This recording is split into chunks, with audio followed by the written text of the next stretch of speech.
Welcome to this overview of sequencing playback using the clip launcher in Waveform.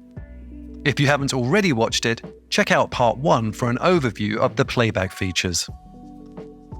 We've shown previously how to manually trigger slots and scenes, but it's also possible to automate this with follow actions. These enable you to specify which clips to launch and when for algorithmic sequence creation. Let's take a look. You'll find the follow actions either in the Properties panel under the Slots tab or in the Actions panel once you have a clip selected.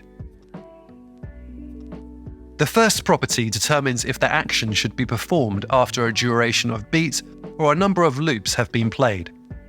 If the clip isn't looping, this second option will just trigger at the clip's end. We'll set this clip to trigger an action after a one-loop iteration. The row below shows the action to be performed, and clicking on the button shows the Actions menu.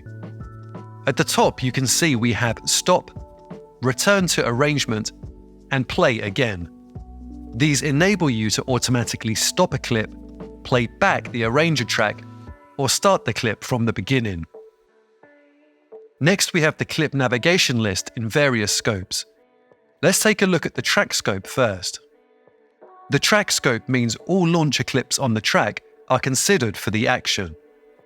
Then you have the choice of the previous or next slot, the first or last slots in the track, any random slot in the track, any random slot in the track other than the currently playing slot, or round robin, which is the same as next, except it will loop around to the first slot once it reaches the end.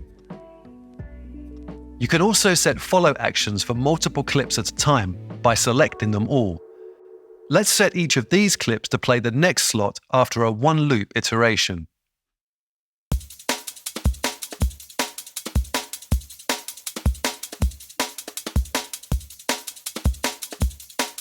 If the action results in a slot that has no clip being selected, the currently playing clip will just stop.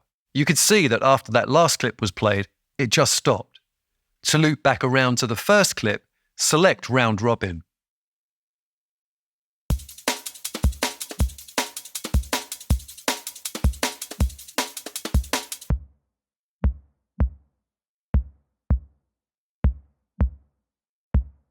The other scopes reduce the number of possible clips to choose from.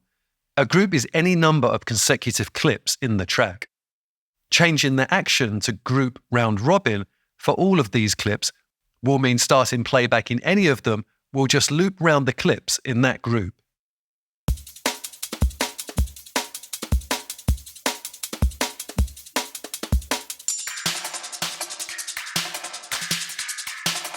Notice how playback now loops round these 3 clips.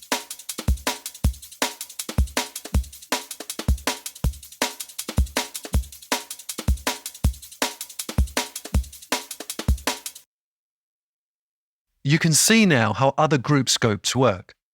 Previous next groups pick clips in adjacent groups, and other group randomly selects from a different group to the currently playing one. By grouping together related clips, for example variations of a chorus bar, you can use the scene triggers to move through sections of a song.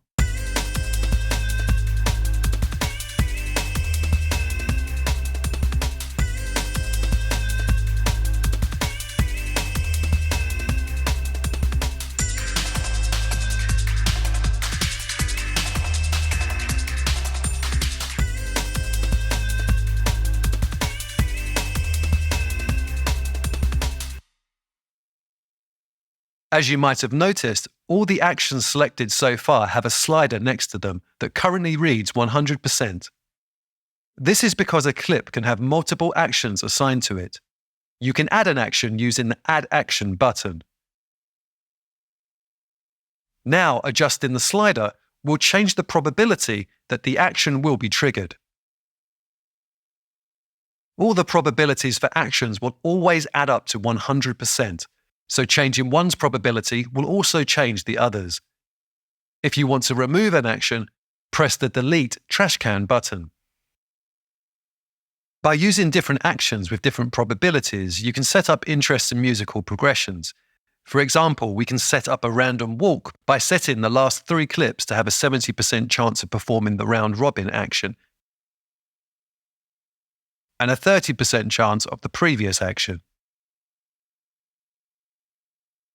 If we play the first clip, we can see that subsequent clips are likely to play, but sometimes play moves backwards a scene.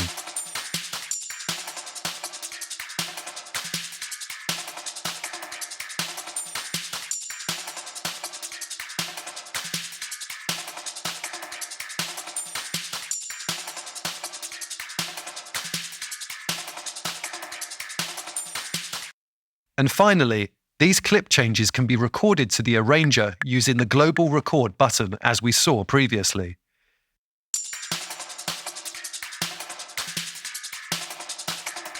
This enables you to replay the clips without worrying about the randomness.